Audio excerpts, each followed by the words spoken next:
Histoire liée à la parentalité, par exemple.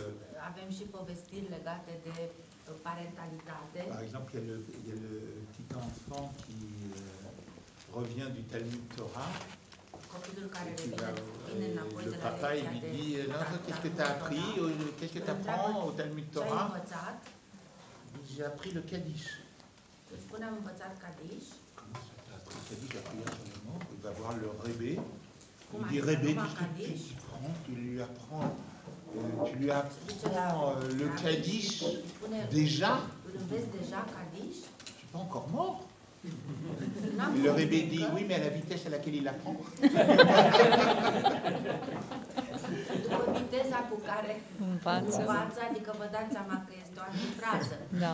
Oui, voilà, des soucis de parentalité. Des soucis de parentalité. Ou alors sur l'oppression politique, bah, évidemment, je vous ai parlé, c'est évidemment les histoires les plus fameuses, les plus immédiates, comme ça, qui nous parlent le plus, c'est évidemment toutes celles qui concernent la vie dans les pays de l'ex-socialisme, quoi.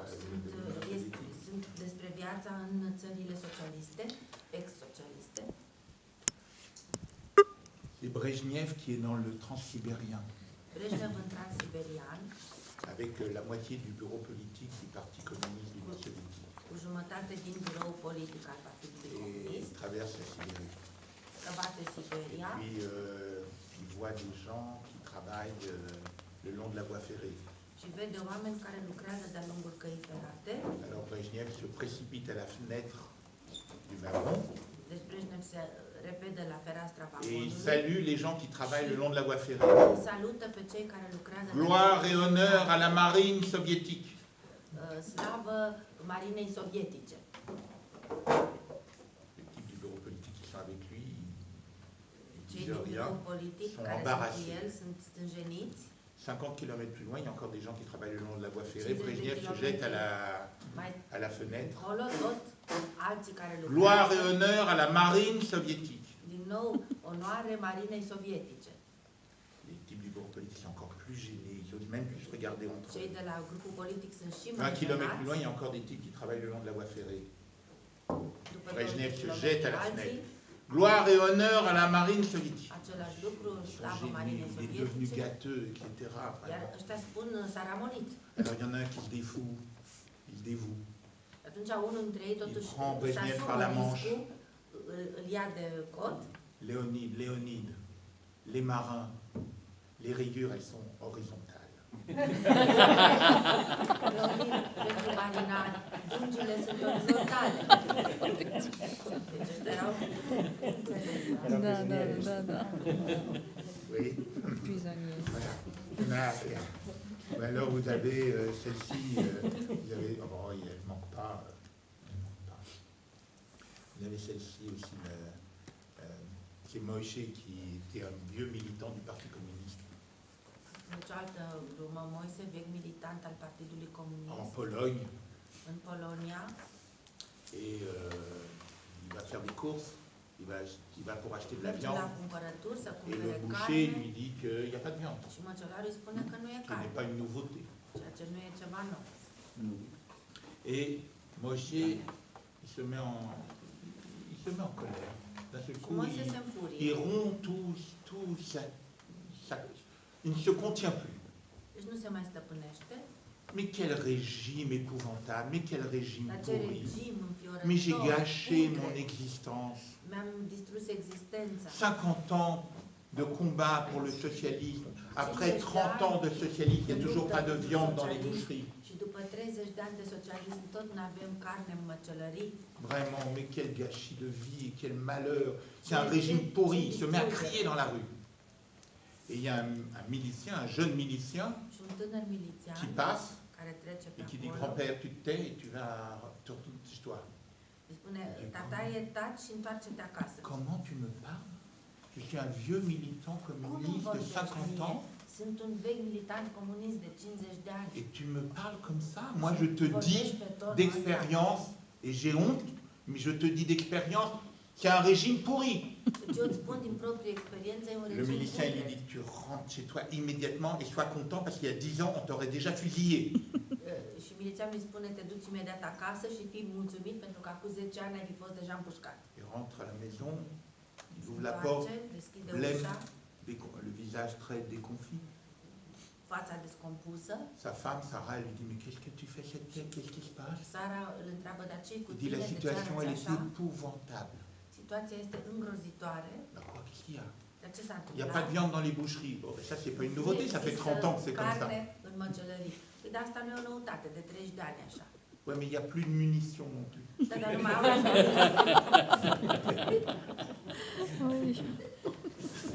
Voilà, vous voyez? Bon, voilà, je ne vais pas continuer, mais c'est profus, évidemment, vous imaginez, ça ne manque pas, les histoires comme ça. Je voudrais maintenant passer à la deuxième partie. A doua parte. Je voudrais revenir sur la notion d'humour.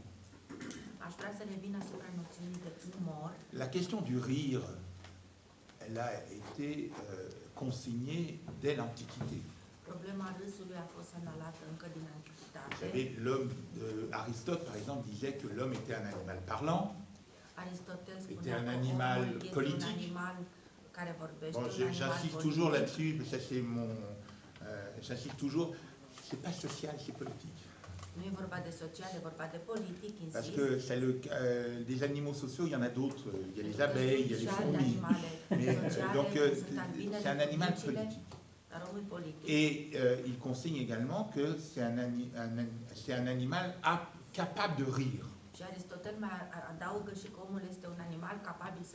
Bon, ce qui donnera chez Rabelais, vous savez, que le rire est le propre de l'homme.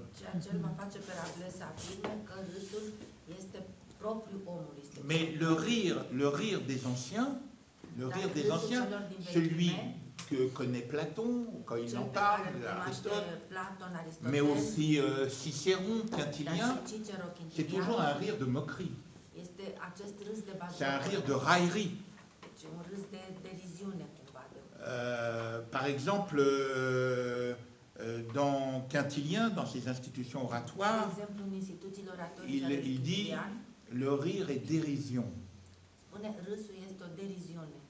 Quand nous rions, nous nous glorifions par rapport à autrui, parce que nous nous sommes rendus compte que comparé à nous-mêmes, il souffre d'une faiblesse ou d'une infirmité méprisable. Donc voilà, donc le rire des anciens consigne la raillerie, mais il lui trouve de la pertinence, enfin de la légitimité. Au Moyen Âge, la prégnance de l'Église, vous pouvez savoir ça mieux que moi, dans un premier temps, condamne le rire. Elle condamne le rire dans les églises, dans les monastères, et même dans les traductions de la Bible, il y a des embarras sur la traduction de est-ce que Abraham et Sarah, ils rient. Donc,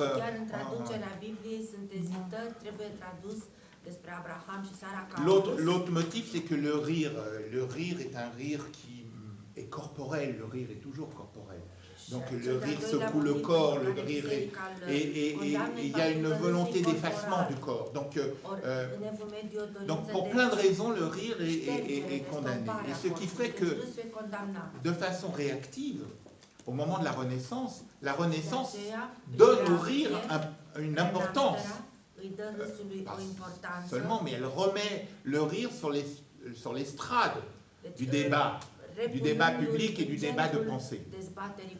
Évidemment, on le trouve chez Rabelais, dans Gargantua et Pantagruel. On le retrouve chez Erasme, on le retrouve chez Jean-Louis Vives, par exemple, ou chez Castiglione dans le Courtisan. On le trouvera un peu plus tard aussi de façon magistrale chez Balthazar Gracian, qui était un jésuite.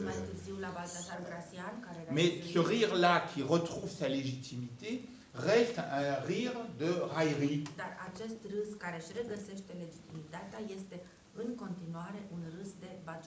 Donc cet aspect-là n'est pas remis en question. Acest aspect al râsului nu este pus în discuție. Ce qui va se passer, c'est que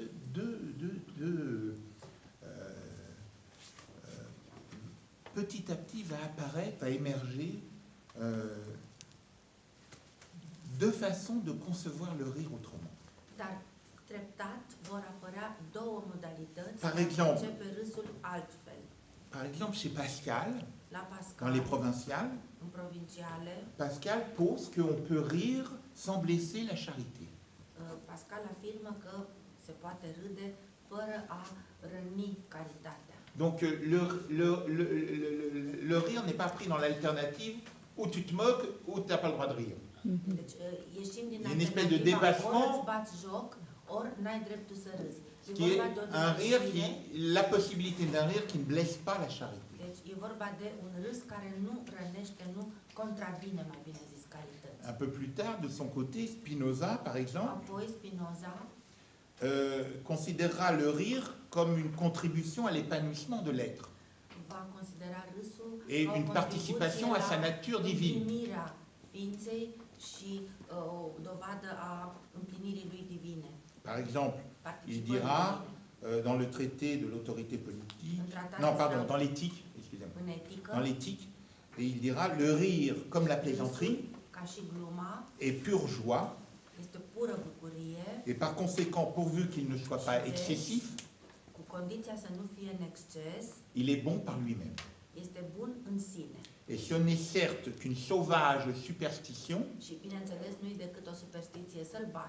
qui interdit de prendre du plaisir. Et dans le traité de l'autorité politique, il dira en revanche la raillerie qui participe de la haine est condamnable.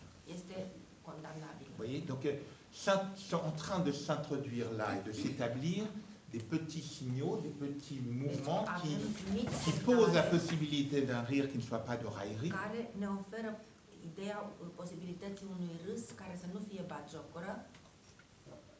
Et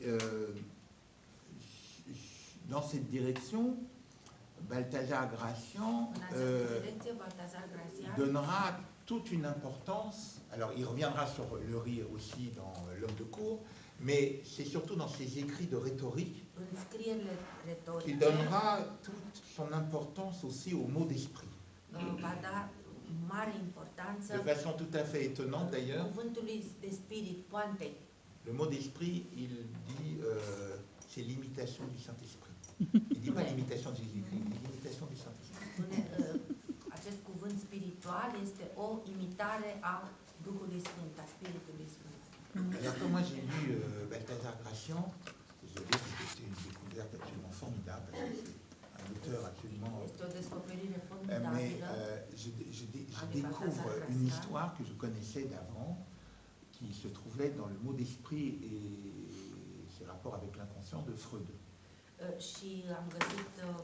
Freud raconte cette histoire, bon, mais cette histoire, son origine, elle est chez Balthazar Gracian.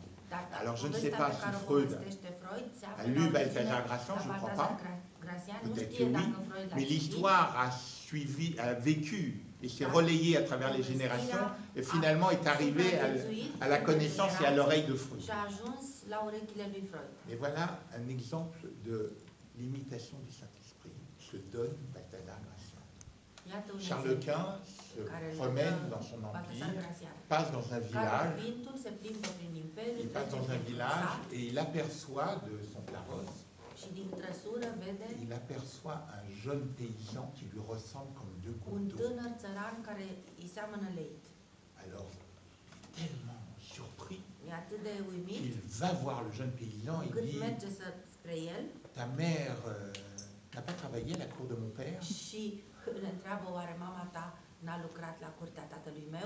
le jeune paysan qui comprend l'allusion lui rétorque ma mère non, mais mon père oui.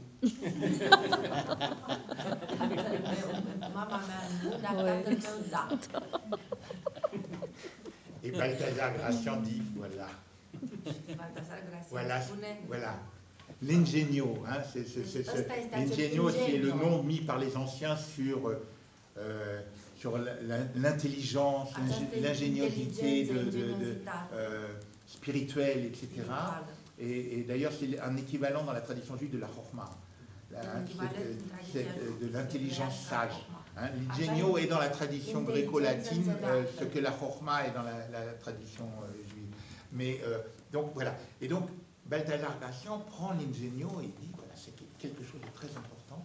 Et il donne d'autres exemples, mais il donne cet exemple-là de dire voilà, voilà ce que c'est qu'un grand trait d'esprit, et aussi tous les enjeux. Qu'est-ce qu'il dit dans cette histoire? Cette histoire, elle peut se décanter à plein de niveaux. Mais tout ça, c'est des prolégomènes. En fait, la notion d'humour va apparaître en Angleterre. Dans un théâtre qu'on appellera du théâtre d'humeur. Les humeurs à la façon de Galien. Vous savez, le colérique, le sanguin.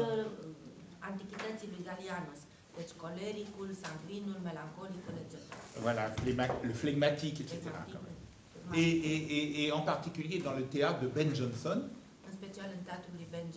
voilà, qui exacerbe un trait et qui montre à partir d'un trait, celui du colérique ou celui du flegmatique, les conséquences pour la vie de cet individu et pour son entourage.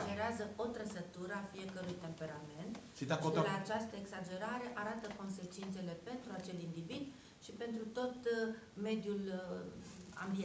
C'est un contemporain de Shakespeare. D'ailleurs, il se dit, je n'étais pas là pour vérifier, mais il se dit que Shakespeare aimait aller jouer des fois dans des pièces de Ben Jonson comme acteur. En tout cas, à partir de ce théâtre d'humeur,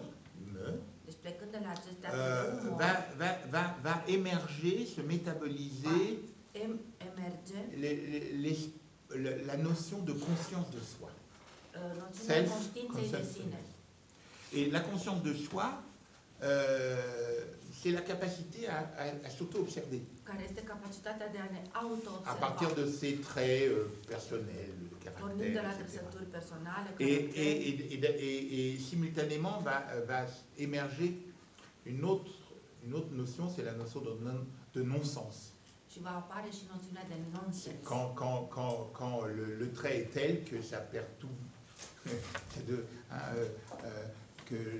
Lorsque le colérique dépasse par la façon dont il habite l'individu, tout comportement qui devient encore raisonnable et sensé et compréhensible.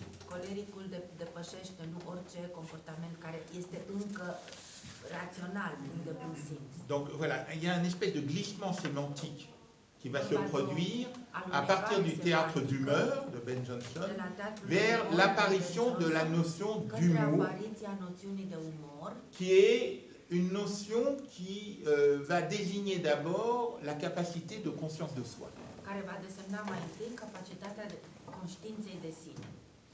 Mais c'est évidemment chez les philosophes moraux anglais de tradition chrétienne, comme Hutcheson, Shaftesbury, Corbin Morris, ou chez des écrivains comme Swift, comme Fielding, que va émerger, se construire la possibilité d'un rire qui va se théoriser, d'un rire qui est ce rire qu'appelait et que pressentait aussi bien Spinoza que Pascal, quand je vous ai cité. C'est-à-dire un rire qui ne blesse pas la charité.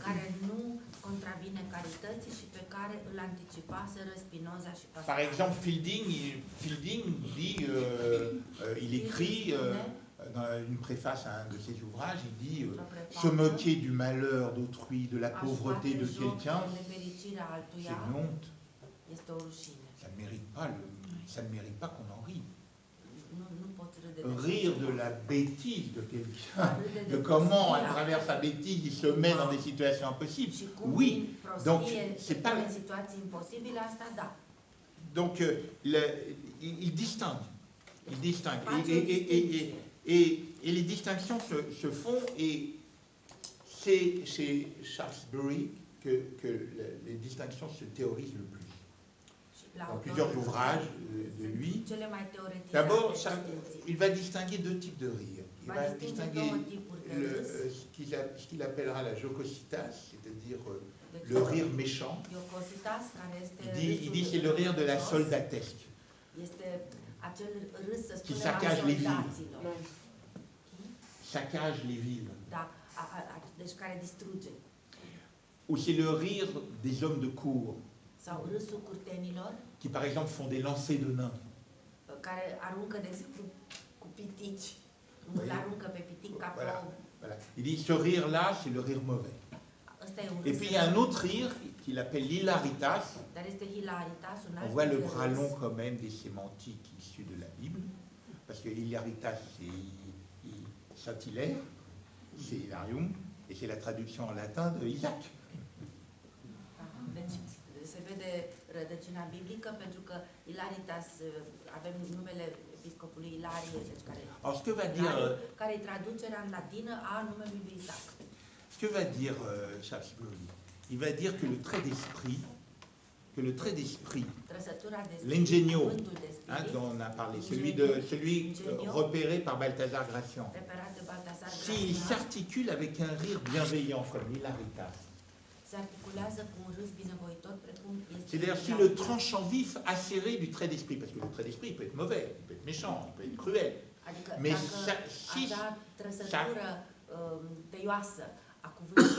si son tranchant est articulé avec un rire bienveillant, on appellera le wit, le trait d'esprit, qui donnera en Allemagne après le wit, eh bien, il dit nous n'avons la meilleure arme contre le fanatisme. Parce que, dit-il, ça donne de la liberté intérieure. Et la notion d'humour, et il appelle ça l'humour, et la notion d'humour vient de se poser sur la table de la connaissance humaine. C'est-à-dire que l'humour, les Juifs pratiquaient l'humour, comme je vous l'ai raconté, l'autodérision, mais ils n'avaient pas de mots pour ça. Ils pratiquaient, mais ils n'avaient pas une définition de ce qu'ils faisaient. Ce n'était pas leur souci et préoccupation. Là, le mot d'humour prend un sens et devient, dans sa définition première, un rire qui est à la fois vif, tranchant, néanmoins bienveillant, c'est-à-dire répondant à des éthiques, par exemple celle de la charité, et de par la vivacité et la bienveillance, c'est une arme contre le fanatisme, et c'est une arme contre le fanatisme parce que ça donne de la liberté intérieure, c'est-à-dire que c'est l'émergence du sujet autonome aussi. Alors, il y a un auteur qui va poursuivre, parce que c'est évidemment sur plusieurs auteurs qui vont petit à petit élaborer cette notion, ce n'est pas qu'un seul. Le plus important, c'est lui, que je viens de vous citer, mais c'est à plusieurs voix que ça se fait, et c'est au fil des années. Et donc, après Shaftesbury, il y aura Samuel Johnson. Samuel Johnson qui va écrire le premier dictionnaire de langue anglaise et qui restera le dictionnaire de langue anglaise jusqu'au dictionnaire d'Oxford du XXe siècle. C'est-à-dire dans toute maison où on lit et où on a besoin d'un dictionnaire, il y a un dictionnaire de Samuel Johnson. Mais Samuel Johnson, il a des drôles de définitions. Par exemple, monsieur, c'est un terme de reproche pour un Français. Mouton, un animal qui fournit la laine, remarquable pour son utilité et pour son innocence. Avoine, une céréale qui en Angleterre est généralement donnée aux chevaux et en Écosse soutient le peuple.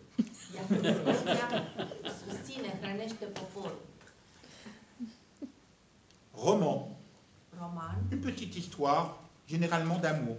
O istorioară de obicei de dragoste. Protecteur.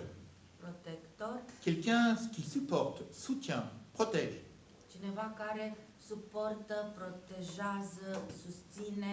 Plus communément, un misérable qui protège avec insolence et qui est rémunéré en flatterie. Un miserabil care protejează cu insolență și este remunerat prin laude. Lexicographe. Lexicographe. Un auteur de dictionnaire. Un autor de dicționar. Besogneux pathétique. Si ça met d'autres, ça dit le dictionnaire. Pathétique. Qui s'occupe à trouver et à retrouver le détail de la signification des mots. Bon, etc., etc.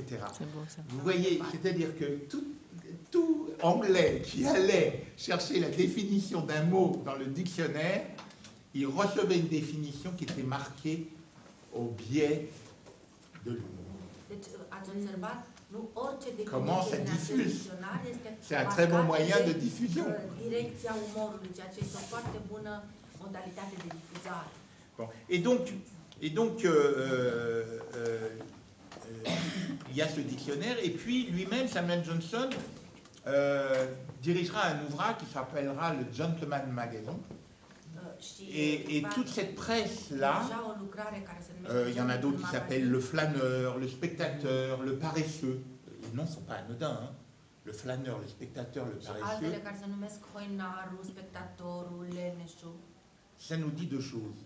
Ça nous dit, gentleman, ça nous dit deux choses. Ça nous dit une espèce de détachement, une position détachée. Et évidemment, qui pouvait avoir une position détachée, sinon les aristocrates. Bon. Et donc, dans cet ensemble-là, en relais par Samuel Johnson, s'installe en effet dans la culture ou la civilisation britannique cette espèce de façon d'être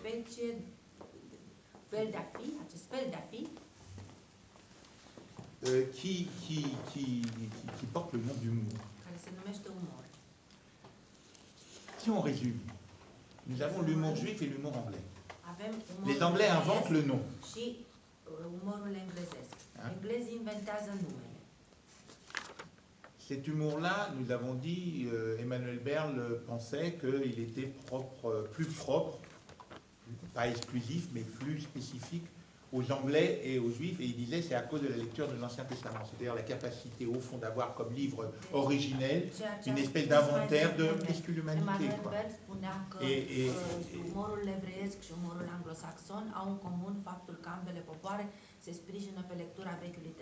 Cela dit, il y a des différences.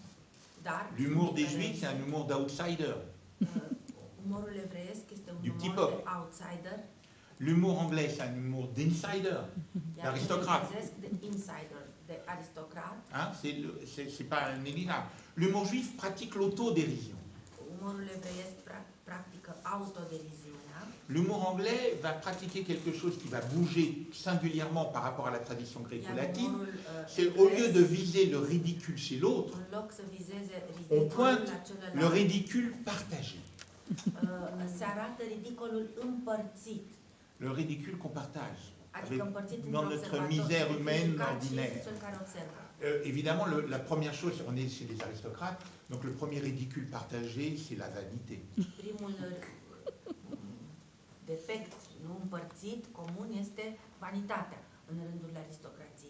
Voilà. Alors, quelques exemples de wit anglais en vrac. Mais pour que vous... Qu'avez-vous eu au petit déjeuner ce matin? Oh, la dispute habituelle. Pourquoi applaudissez-vous une pièce aussi mauvaise? Pour me tenir éveillé. Ou au concert, à la fin de la première partie, deux personnes parlent dans les coulisses. Que pensez-vous de l'exécution? Je suis pour. Aici nu se poate traduce pentru că execution înseamnă execuție. Adică sunt pentru a-l executa pe executantul acelei piese. Comment avez-vous trouvé le steak? Cum vi s-a părut friptura?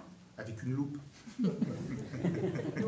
Deci cum ați Vous voyez reușit le să trait d'esprit, descoperiți pour dire friptura quelque cu o chose, vous voyez, lupă? pour faire une critique avec... ou alors ces remarques-là, on s'aperçoit qu'un enfant grandit quand il cesse de demander d'où il vient. Deci un copil crește atunci când încetează să mai se întrebe de unde vine et refuse de dire où il va. și refuză să ne spună unde se duce. À ce propos, je ne peux pas manquer par association de vous raconter une histoire juive sur la question des enfants, d'où ils viennent. C'est la petite Sarah qui va voir sa maman. Et ma maman. Comment je suis venue? D'où je viens? Comment je suis venue? La maman, elle est embarrassée. Elle dit, tu sais, il y a eu Adam et Ève que Dieu a créé. Après, il y a eu Joseph et ses frères, il y a eu David, il y a eu de génération en génération, puis il y a eu ton père, ta mère, et puis voilà, t'es là. C'est pas une réponse satisfaisante pour la petite. Donc elle va voir son père. Abba. D'où je viens? Comment je suis venu au monde? Le père. Tu sais, au départ, il y avait des grands singes. Ils sont descendus des arbres. Ils étaient pleins de poils, ils se battaient la poitrine comme ça. Et puis, ils ont commencé à prendre des pierres pour se battre, et puis après à tailler les pierres, et faire des flèches, etc. Puis il y a eu des générations, puis ton père, ta mère, et puis voilà, t'es là. Elle n'est pas contente, la petite. On n'a pas répondu à sa question. Donc elle revient voir sa mère. Imma, je ne comprends pas. Tu m'as dit, il y a Adam et Ève, David, Joseph, etc., etc. Et puis papa, maman, et puis papa, il m'a dit, il y avait les grands singes, ils sont descendus des arbres, ils avaient plein de poils, ils se tapaient la poitrine, ils sont montés sur leurs jambes, etc., etc. La mère l'a coupé, écoute. Moi, je te parle de ma famille, ton père de la sienne.